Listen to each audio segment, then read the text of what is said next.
The most beautiful dua by Musa alayhi salam, which says, O my Lord, open for me my chest, that is, grant me self-confidence, contentment and boldness, and ease my task for me, and make loose the knot, the defect from my tongue, that is, remove the incorrectness from my speech, so that they may understand my speech. And now, praise for Allah subhanahu wa ta'ala and the blessings and salutations upon our beloved Prophet Muhammad, peace be upon him. All praise is due to Allah subhanahu wa ta'ala. Blessings and salutations upon our beloved Prophet Muhammad, peace be upon him. We ask Allah to bless his entire family, the most pure, the most noble of all families. And we ask Allah to bless all his companions. And we ask Allah to bless every single one of us. And to bless our offsprings, those to come up to the day of Qiyamah. And may Allah bless the entire Ummah at large. Ameen. Assalamu alaikum wa rahmatullahi wa barakatuhu. We are back, and we are back with the 10th series which has just begun, which is about the literal translation of Quran in Hindi. So it's the Hindi translation of Quran, alhamdulillah, and it seems like we are not going to let go of Quran so easily. So alhamdulillah, this series, in the previous chapter, we began with Surah Fatiha, and then we continued with the second surah, Surah Baqarah, and we did till ayat number 60. So in this chapter, the second chapter, we are going to inshallah proceed further from ayat number 61, and we are going to do the Hindi translation of Quran for those who are more comfortable in this language to be able to understand the basics, just the very literal elementary understanding of what this particular divine book all about, what is the message that it's giving. So it's the Hindi translation, and without any delay, let us begin with that. But before that, once again, let's very quickly seek refuge in Allah subhanahu wa ta'ala from the accursed shaitan, and then let's begin from second surah, Surah Al-Baqarah, ayat number 61 onwards.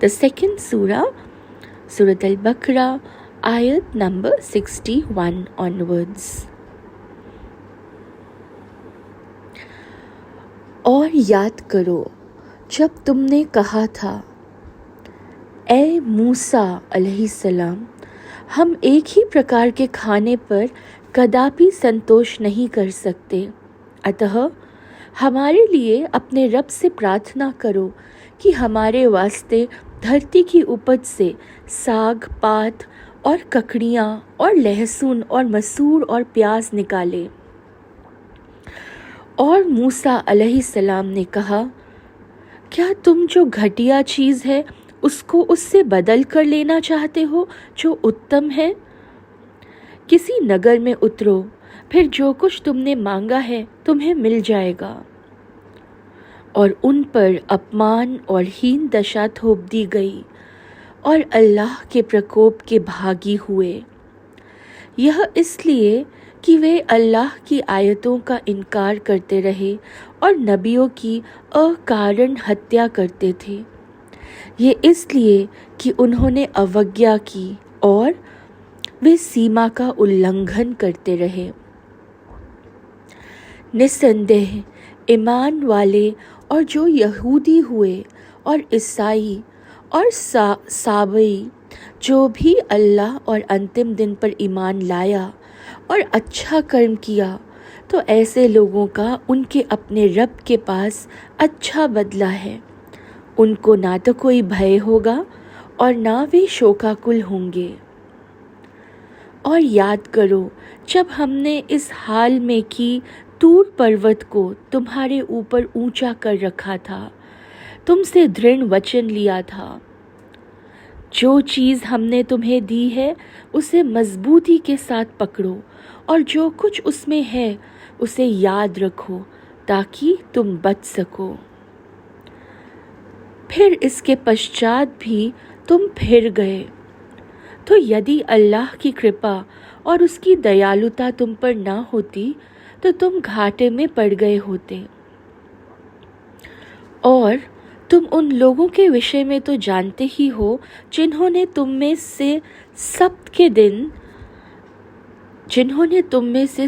दिन के मामले में मर्यादा का उल्लंघन किया था। तो हमने उनसे कह दिया, बंदर हो जाओ, धिक्कारे और फिटकारे हुए। फिर हमने इसे सामने वालों और बाद के लोगों के लिए शिक्षा सामग्री और डर रखने वालों के लिए नसीहत बनाकर छोड़ा। और याद करो जब मूसा अलैहिस्सलाम ने अपनी कौम से कहा, निश्चय ही अल्लाह तुम्हें आदेश देता है कि एक गाय ज़बह करो। कहने लगे, क्या तुम हमसे परिहास करते हो? उसने कहा, मैं इससे अल्लाह की पनाह मांगता हूँ कि जाहिल बनूं। बोले, हमारे लिए अपने रब से निवेदन करो कि वह हम पर स्पष्टता कर दे कि वह गाय कौन सी है। उसने कहा, वह कहता है कि वह ऐसी गाय है जो ना बूढ़ी है ना बछिया, इनके बीच की रास है। तो जो तुम्हें हुक्म दिया जा रहा है करो। कहने लगे, हमारे लिए अपने रब से निवेदन करो कि वह हमें बता दें कि उसका रंग कैसा है। कहा, वह कहता है कि वह गाय सुनहरी है, गहरे चटकीले रंग की, कि देखने वालों को प्रसन्न कर देती है। बोले, हमारे लिए अपने रब से निवेदन करो कि वह हमें बता दे कि वह कौन सी है। गायों का निर्धारण हमारे लिए संदिग्ध हो रहा है। यदि अल्लाह ने चाहा तो हम अवश्य पता लगा लेंगे। उसने कहा, वह कहता है कि वह ऐसी गाय है जो सधाई हुई नहीं है कि भूमि जोतती हो और ना वह खेत को पानी देती है।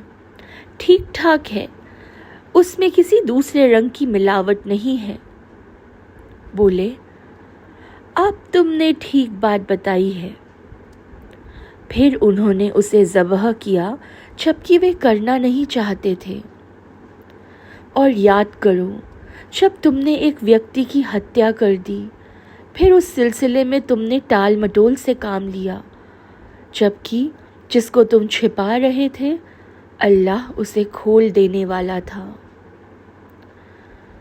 तो हमने कहा, उसे उसके एक हिस्से से मारो। इस प्रकार अल्लाह मुर्दों को जीवित करता है और तुम्हें अपनी निशानियां दिखाता है ताकि तुम समझो। फिर इसके पश्चात भी तुम्हारे दिल कठोर हो गए तो वे पत्थरों की तरह हो गए, बल्कि उनसे भी अधिक कठोर, क्योंकि कुछ पत्थर ऐसे भी होते हैं जिनसे नहरें फूट निकलती हैं, और कुछ ऐसे भी होते हैं कि फट जाते हैं तो उनमें से पानी निकलने लगता है, और उनमें से कुछ ऐसे भी होते हैं जो अल्लाह के भय से गिर जाते हैं, और अल्लाह जो कुछ तुम कर रहे हो उससे बेखबर नहीं है। तो क्या तुम इस लालच में हो कि वे तुम्हारी बात मान लेंगे, जबकि उनमें से कुछ लोग अल्लाह का कलाम सुनते रहे हैं, फिर उसे भली भांति समझ लेने के पश्चात जानबूझकर उसमें परिवर्तन करते रहें। और जब वे ईमान लाने वाले से मिलते हैं तो कहते हैं हम भी ईमान रखते हैं, और जब आपस में एक दूसरे से एकांत में मिलते हैं तो कहते हैं क्या तुम उन्हें वे बातें जो अल्लाह ने तुम पर खोली बता देते हो कि वे उनके द्वारा तुम्हारे रब के यहाँ हुज्जत में तुम्हारा मुकाबला करें? तो क्या तुम समझते नहीं? क्या वे जानते नहीं कि अल्लाह वह सब कुछ जानता है, जो कुछ वे छिपाते और जो कुछ जाहिर करते हैं। और उनमें सामान्य बेपढ़े भी हैं जिन्हें किताब का ज्ञान नहीं है, बस कुछ कामनाओं एवं आशाओं को धर्म जानते हैं, और ये तो बस अटकल से काम लेते हैं। तो विनाश और तबाही है उन लोगों के लिए जो अपने हाथों से किताब लिखते हैं, फिर कहते हैं ये अल्लाह की ओर से है, ताकि उसके द्वारा थोड़ा मूल्य प्राप्त कर लें। तो तबाही है उनके हाथों ने लिखा, और तबाही है उनके लिए उसके कारण जो वे कमा रहे हैं। वे कहते हैं जहन्नम की आग हमें नहीं छू सकती, हाँ कुछ गिने चुने दिनों की बात और है। कहो क्या तुमने अल्लाह से कोई वचन ले रखा है? फिर तो अल्लाह कदापि अपने वचन के विरुद्ध नहीं जा सकता। या तुम अल्लाह के जिम्मे डालकर ऐसी बात कहते हो जिसका तुम्हें ज्ञान नहीं? क्यों नहीं, जिसने भी कोई बदी कमाई और उसकी खताकारी ने उसे अपने घर में अपने घरे में ले लिया, तो ऐसे ही लोग आग यानी जहन्नम में पड़ने वाले हैं। वे उसी में सदैव रहेंगे। रहे वे लोग जो ईमान लाए और उन्होंने अच्छे कर्म किए, वही जन्नत वाले हैं, वे सदैव उसी में रहेंगे। और याद करो जब इज़राइल की संतान से हमने वचन लिया, अल्लाह के अतिरिक्त किसी की बंदगी ना करोगे, और माँ बाप के साथ और नातेदारों के साथ और अनाथों और मोहताजों के साथ अच्छा व्यवहार करोगे, और यह कि लोगों से भली बात कहो और नमाज कायम करो और ज़कात दो। तो तुम फिर गए, बस तुम में से बचे थोड़े ही, और तुम उपेक्षा की नीति ही अपनाए रहे। और याद करो जब तुमसे वचन लिया, अपने खून ना बहाओ और ना अपने लोगों को अपनी बस्तियों से निकालो। फिर तुमने इकरार किया और तुम स्वयं इसके गवाह हो।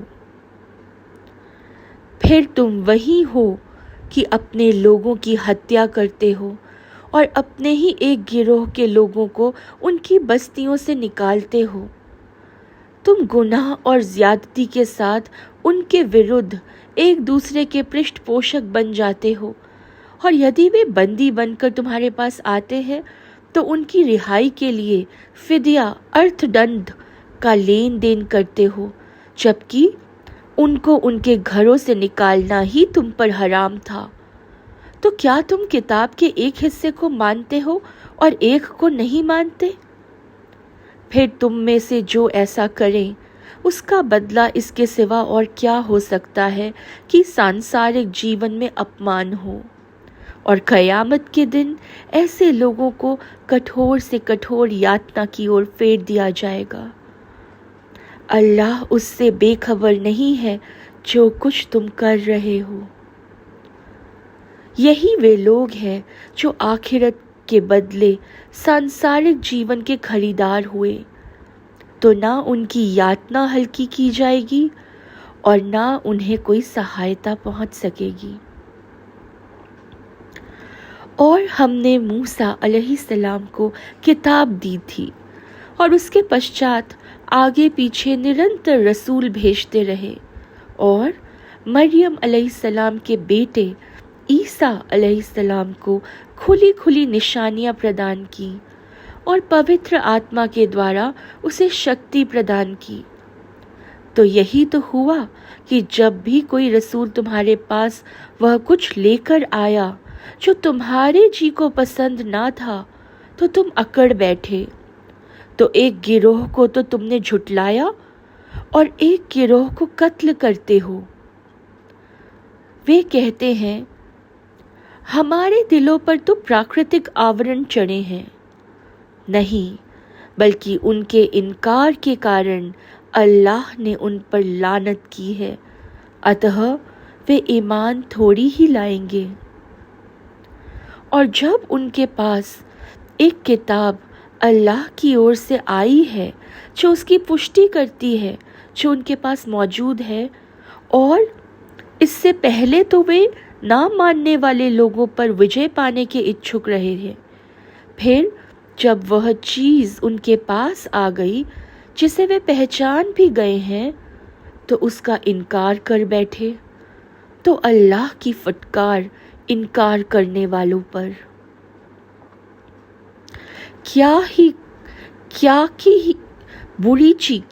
बुरी चीज़ है जिसके बदले इन्होंने अपनी जानों का सौदा किया, अर्थात जो कुछ अल्लाह ने उतारा है उसे सरकशी और इस अप्रियता के कारण नहीं मानते कि अल्लाह अपना फजल, अपनी कृपा अपने बंदों में से जिस पर चाहता है क्यों उतारता है।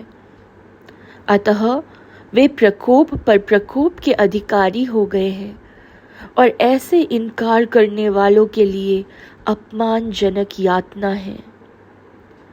जब उनसे कहा जाता है अल्लाह ने जो कुछ उतारा है उस पर ईमान लाओ, तो कहते हैं हम तो उस पर ईमान रखते हैं जो हम पर उतरा है, और उसे मानने से इनकार करते हैं जो उसके पीछे है, जबकि वही सत्य है, उसकी पुष्टि करता है जो उसके पास है।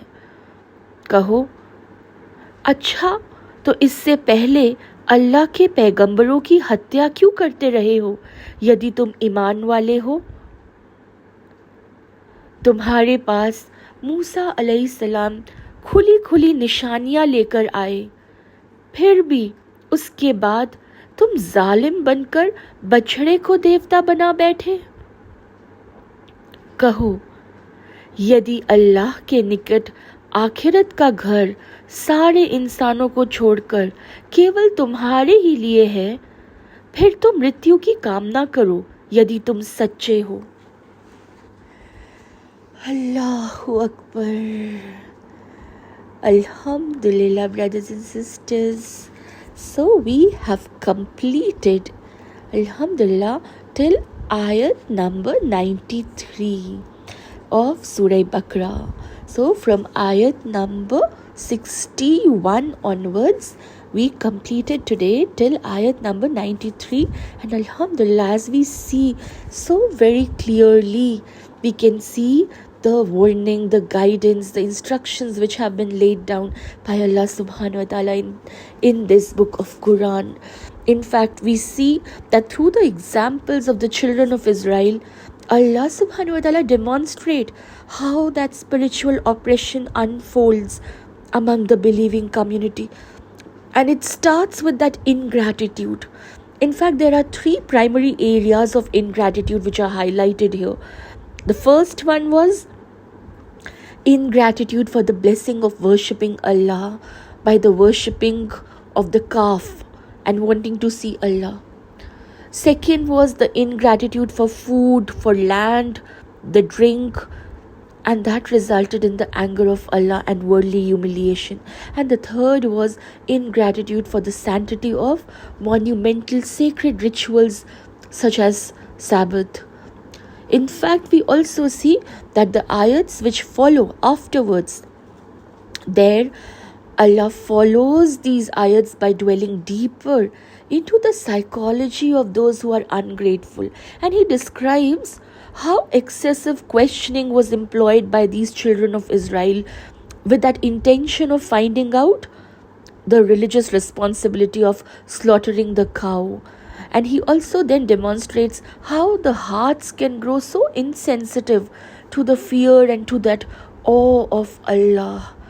And we also saw how he shows how some of them so intentionally distort the meaning of revelation, and they also withhold the information to transform the religion because they want to just make it fit to their own lowly desires, to their own baser desires. And another group remains ignorant of what is detailed in the scriptures, thereby purely relying on the imagination and assumptions in order to determine what Allah subhanahu wa ta'ala wants. We also see how Allah elaborates on the nature of His covenant and how they can be broken. In fact, He portrays all the examples of how this happens. First of all, by only using parts of the sacred law that give oppressor an advantage over the oppressed, and then ignoring the other parts which require one to give up the worldly possession. The other example is killing and lying about the messengers who do not support one's lowly or baser desire. Another example is anticipating the assistance from Allah but then rejecting it when it arrives because it does not fit their sense of worldly dominance. Another example which Allah gives is where it's only accepting older revelations and rejecting the current revelations of Quran. And the last example which Allah subhanahu wa ta'ala brings out is about learning the truth and then blatantly disobeying it and continuing to claim faith despite the warnings from Allah subhanahu wa ta'ala. So Alhamdulillah, absolute clear-cut guidance, clear-cut warnings that we see have been laid down here. So with that, we close this chapter of the literal translation that was done in Hindi of Quran, and we did it till ayat number 93. Ayat number 93 of Surah Baqarah. Inshallah, in the next chapter, we'll proceed from ayat number 94, and we'll see then in Hindi translation what else is bestowed and what else is guided through these particular ayats. Till then, take utmost care of yourselves, keep everybody in the du'as, and inshallah we'll meet again and we'll learn and reflect again upon these beautiful guidance which has been bestowed to us through Quran. Till then, Assalamu alaikum wa rahmatullahi wa barakatuhu.